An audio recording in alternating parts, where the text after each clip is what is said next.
रात का अंधेरा था। पेड़ों की शाखाएं हवा में ऐसे हिल रही थीं जैसे किसी ने उन्हें पकड़कर झकझोरा हो। दूर से कुत्तों के भौंकने और उल्लू की आवाजें आ रही थीं।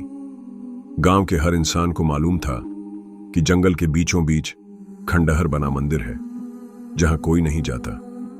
लोग उसे चुड़ैल का मंदिर कहते थे। कहते हैं जो वहां गया वापस कभी जिंदा नहीं लौटा। रवि और सुनील दोनों गांव में छुट्टियां बिताने आए थे। गांव के बुजुर्ग बार बार उन्हें समझाते कि रात में मंदिर के आसपास भी मत जाना, लेकिन रवि को इन बातों पर यकीन नहीं था। वो हमेशा हंसकर कहता, ये सब अंधविश्वास है, डराने की बातें हैं, चुड़ैल जैसी कोई चीज नहीं होती। सुनील थोड़ा डरपोक था। वो हर बार मना करता, लेकिन रवि की जिद कभी खत्म नहीं होती। एक रात रवि ने कहा, चल आज रात मंदिर चलते हैं, देखते हैं सच क्या है। अगर कुछ हुआ तो फिर मान लूंगा कि चुड़ैल है। सुनील घबराकर बोला, पागल है क्या? लोग कहते हैं वहां से रोने की आवाज आती है। जो भी गया लौटा नहीं। रवि ने हंसते हुए कहा, अरे डरपोक, आज देख लेना सब साफ हो जाएगा। सुनील लाख मना करता रहा, लेकिन रवि उसे घसीट ले गया। दोनों हाथ में टॉर्च लेकर अंधेरे जंगल से होते हुए मंदिर की तरफ चल पड़े। रास्ते में टहनियां टूटने की आवाज, झाड़ियों में कुछ हिलने की सरसराहट और अचानक रुकती ठंडी हवा, सब माहौल और भी भयानक बना रहे थे। जैसे ही दोनों मंदिर के करीब पहुंचे, अचानक टॉर्च बंद हो गई। सुनील घबराकर बोला, यह क्या हुआ? बैटरी तो नहीं थी। रवि ने मोबाइल की फ्लैश ऑन की और बोला, चलो मोबाइल से ही काम चला लेते हैं। मंदिर का टूटा हुआ दरवाजा सामने था। उस पर लाल रंग से लिखा था, अंदर मत आना, मौत इंतजार कर रही है। सुनील के पैरों तले जमीन खिसक गई। वो कांपती आवाज में बोला, देखा, मैंने कहा था, चल वापस चलते हैं। रवि ने हंसते हुए कहा, यह सब लोगों ने डराने के लिए लिखा होगा। और वो दरवाजा धकेल कर अंदर चला गया। मंदिर अंदर से बिल्कुल वीरान था। टूटी हुई मूर्तियां, दीवारों पर जाले और अंधेरे में सीलन की बदबू। दोनों इधर उधर देखने लगे। तभी अचानक पीछे से दरवाजा अपने आप बंद हो गया। सुनील चिल्लाया, कौन है? अचानक एक अजीब सी हंसी पूरे मंदिर में गूंज उठी।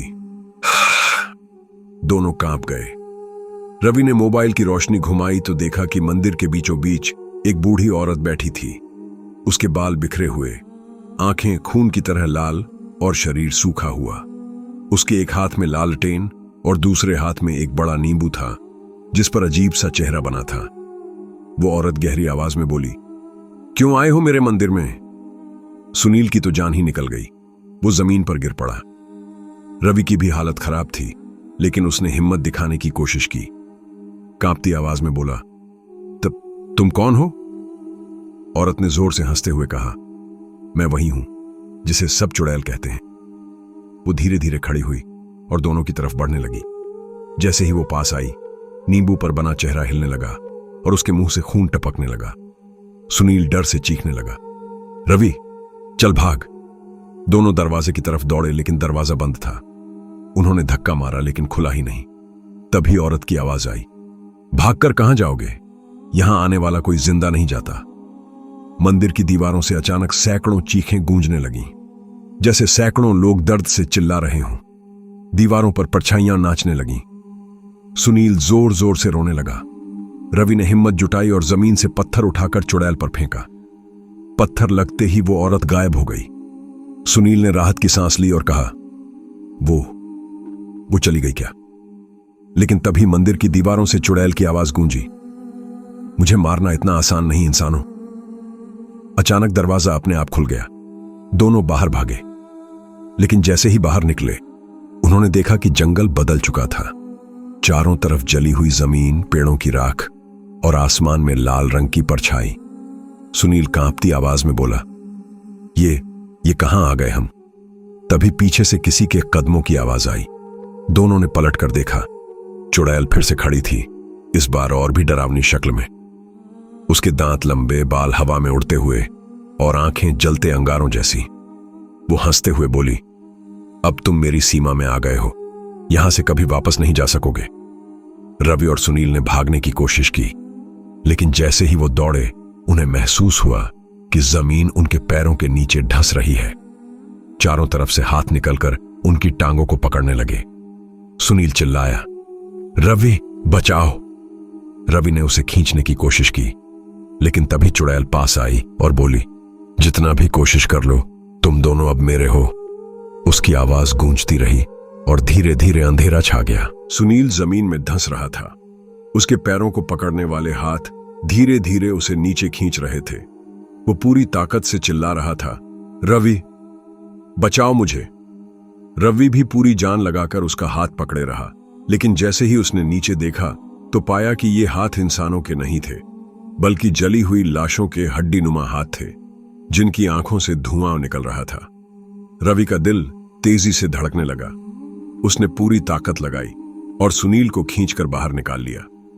दोनों हांफते हुए खड़े हुए ही थे कि अचानक चुड़ैल की जोरदार चीख गूंजी। उसने अपने हाथ उठाए और चारों तरफ आग की लपटें फैल गईं।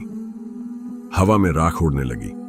वो बोली, तुम इंसानों ने मेरी नींद तोड़ी है, अब इसकी सजा भुगतो। रवि ने हिम्मत करके पूछा, तुम आखिर चाहती क्या हो? चुड़ैल ने हंसते हुए कहा, मुझे इंसानी खून चाहिए।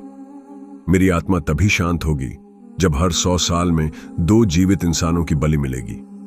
तुम दोनों अब मेरी बलि हो। सुनील डर से कांपते हुए बोला, नहीं, हमें छोड़ दो, हम गांव छोड़ देंगे। चुड़ैल की आंखें और भी लाल हो गईं। वो धीरे धीरे हवा में उठने लगी। उसके बाल चारों तरफ लहरा रहे थे। तभी अचानक मंदिर की घंटी अपने आप बजने लगी। उसकी आवाज इतनी तेज थी कि सुनील ने अपने कान बंद कर लिए। चुड़ैल ने चिल्लाकर कहा, किसने घंटी बजाई? रवि ने देखा कि मंदिर के टूटे हिस्से में एक बूढ़ा साधु खड़ा था। उसका चेहरा शांत लेकिन आंखों में चमक थी। साधु ने जोर से मंत्र पढ़ना शुरू किया। चुड़ैल तड़पने लगी। वो गुर्राकर बोली, यह असंभव है, कोई मुझे रोक नहीं सकता। साधु ने रवि और सुनील को देखा और कहा, अगर अपनी जान बचानी है तो मेरे साथ जप करो। रवि ने बिना सोचे समझे मंत्र दोहराना शुरू कर दिया। सुनील पहले डर रहा था, लेकिन फिर वो भी शामिल हो गया। जैसे ही तीनों ने मिलकर मंत्रोच्चारण किया, चुड़ैल जोर से चीखने लगी। उसकी त्वचा जलने लगी और आंखों से खून बहने लगा। लेकिन तभी अचानक उसने हाथ में पकड़ा नींबू जमीन पर फेंक दिया। नींबू फट गया और उससे काली धुंध निकलकर चारों तरफ फैल गई। साधु जमीन पर गिर पड़ा और दर्द से कराहने लगा। चुड़ैल ने हंसते हुए कहा, तुम सोचते हो मंत्र से मुझे रोक लोगे? यह मंदिर मेरा है। यहां की हर दीवार में मेरा खून और हर पत्थर में मेरी आत्मा बसी है। रवि और सुनील घबराकर साधु को उठाने लगे। साधु कांपती आवाज में बोला, सिर्फ आग ही इसे रोक सकती है। इसके शरीर को जलाना होगा, वरना यह कभी नहीं जाएगी। रवि ने चारों तरफ देखा। मंदिर के कोने में टूटी हुई मशाल पड़ी थी। उसने जल्दी से उसे उठाया और जलाने की कोशिश की। सुनील भी मदद करने लगा। जैसे ही मशाल जली, चुड़ैल उन पर झपट पड़ी। उसकी लंबी उंगलियां रवि की गर्दन पकड़ने ही वाली थीं कि रवि ने पूरी ताकत से मशाल उसके चेहरे पर मार दी। चुड़ैल की चीख इतनी भयानक थी कि पूरा जंगल कांप उठा। उसकी त्वचा जलने लगी, धुआं उठने लगा और उसके शरीर से कई आत्माएं बाहर निकलने लगीं। वो आत्माएं दर्द में चीखती हुई हवा में उड़ गईं। लेकिन चुड़ैल अब भी पूरी तरह खत्म नहीं हुई थी। उसका आधा शरीर जल चुका था, पर उसकी आंखें अब भी अंगारे की तरह जल रही थीं। उसने सुनील को पकड़ लिया और हवा में उठा लिया। सुनील चीखने लगा, रवि बचाओ। रवि ने बिना सोचे समझे दूसरी मशाल उठाई और चुड़ैल के सीने में घोंप दी। इस बार इतनी जोरदार धमाका हुआ कि मंदिर की दीवारें हिल गईं। चुड़ैल आग की लपटों में घिरी और चीखते हुए राख बनकर उड़ गई। सन्नाटा छा गया। रवि और सुनील जमीन पर गिरकर हांफते रहे। साधु उनके पास आया और बोला, तुमने आज बहुत बड़ा काम किया है। इस मंदिर की चुड़ैल 100 साल से इंसानों की बलि लेती आ रही थी। आज उसका अंत हुआ है। रवि ने पूछा, लेकिन यह सब हुआ कैसे? यह चुड़ैल बनी कैसे? साधु ने गहरी सांस लेते हुए कहा, सैकड़ों साल पहले यह एक औरत थी। गांव वालों ने इसे तांत्रिकनी कहकर जिंदा जला दिया था। इसकी आत्मा बदले की आग में भटकती रही और इस मंदिर को अपनी कैद बना लिया। हर 100 साल में इसे खून चाहिए होता था ताकि इसकी शक्ति बनी रहे। सुनील कांपते हुए बोला, तो क्या अब यह खत्म हो गई? साधु ने धीरे से सिर हिलाया। अभी के लिए हां, लेकिन अगर कभी इसकी राख फिर से तंत्र मंत्र में इस्तेमाल हुई तो ये वापस लौट सकती है। रवि और सुनील ने एक दूसरे की तरफ देखा। दोनों की आंखों में डर और थकान साफ थी। वो जानते थे कि जो उन्होंने देखा वो उनकी जिंदगी से कभी नहीं मिटेगा। धीरे धीरे आसमान साफ होने लगा। लाल रंग की परछाई गायब हो गई। जंगल फिर से वैसा ही दिखने लगा, लेकिन मंदिर अब सिर्फ खंडहर नहीं था, वो राख और जल चुकी दीवारों का ढेर बन चुका था। रवि और सुनील वहां से निकल पड़े। चलते चलते सुनील बोला, रवि, कसम खा, अब कभी ऐसे पागलपन में मुझे कहीं नहीं ले जाएगा। रवि ने थकी हुई हंसी के साथ कहा, कसम, अब कभी नहीं। दोनों गांव लौट आए, लेकिन जाते जाते पीछे मुड़कर देखा। मंदिर की राख से हल्का सा धुआं अब भी उठ रहा था, जैसे कोई ताकत अब भी जिंदा हो।